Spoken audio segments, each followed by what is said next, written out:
আসসালামু আলাইকুম প্রিয় শিক্ষার্থী, আজকে আমরা 1 সেকেন্ডে শিখব অপিনিহিতি ভার্সেস অভিশ্রুতি। অপিনিহিতি কি? অপিনিহিতি বলতে বোঝায় পরের ঋষিকার অথবা হুস্যকার যদি আগে উচ্চারিত হয়, যদি পরের ঋষিকার অথবা হুস্যকার অর্থাৎ যে কোনো শব্দে যদি ঋষি এবং হুস্যকার থাকে এরা পরে থাকবে, কিন্তু যদি আগে উচ্চারিত হয় তাহলেই সেটা হবে অপিনিহিতি। দেখো ফর এক্সাম্পল আমি বললাম কোরিয়া, কি বললাম? আমি বললাম হচ্ছে কোরিয়া। এই কোরিয়া শব্দ থেকে যদি হয় কইরা, কি হয়? যদি হয় হচ্ছে কইরা, তাহলে এটি একটি অপিনিহিতির উদাহরণ। কেন? আমরা এই কোরি শব্দটাই আমরা যদি একটু ভাঙি তাহলে পাচ্ছি কি? ক পাচ্ছি, র পাচ্ছি, তারপরে ঋষিকার পাচ্ছি। আচ্ছা, এই কইরা শব্দটাকে যদি আমরা ভাঙি কি পাই? ক পাচ্ছি, ঋষিকার পাচ্ছি, র পাচ্ছি।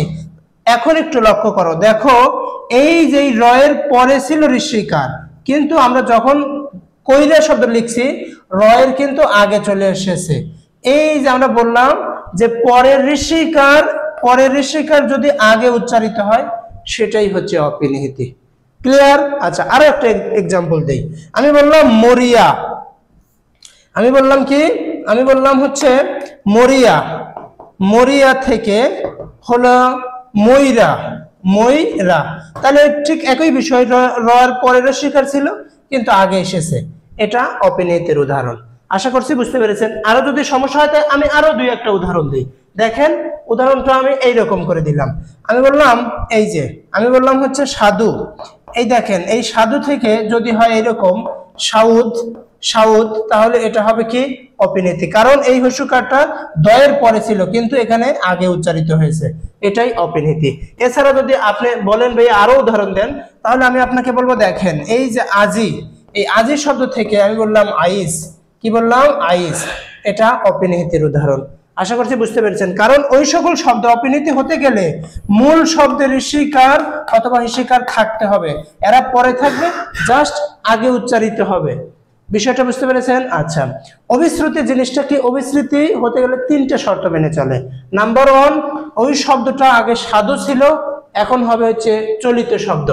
2 নম্বর, অপিনিহিতি স্তর পার করে পরের স্টেপে চলে যাবে। 3 নম্বর, শব্দ যদি ঋষিকার থাকে ঋষিকারের পরিবর্তে এইকার হবে, আর হস্যকার থাকলে ওকার হবে। চলেন উদাহরণ দেখি। আমরা এখান থেকেই শব্দটা নেই।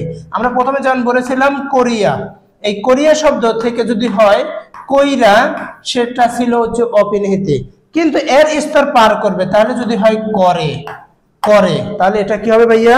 এটা হবে অভিশ্রুতি। কারণ দেখেন এই যে 1 নাম্বার কোরিয়া একটা সাধু ভাষা ছিল, করে একটা চলিত ভাষা, মিলছে না? মিলছে। 2 নাম্বার অপিনিহিতি স্তর পার করেছে, এটা স্তর পার করে চলে গিয়েছে না? চলে গিয়েছে।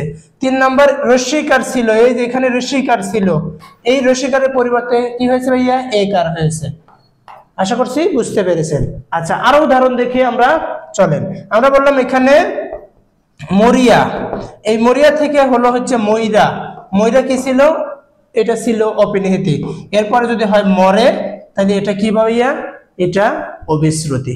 তাহলে কোরিয়া থেকে করে, মরিয়া থেকে মরে, এরা কি ভাইয়া? এরা অভিশ্রুতি। আশা করছি অপিনিহিতি এবং অভিশ্রুতি দিন শেষ। নতুন তারুণ্যর বাংলাদেশ। ঠিক আছে, আসসালামু আলাইকুম।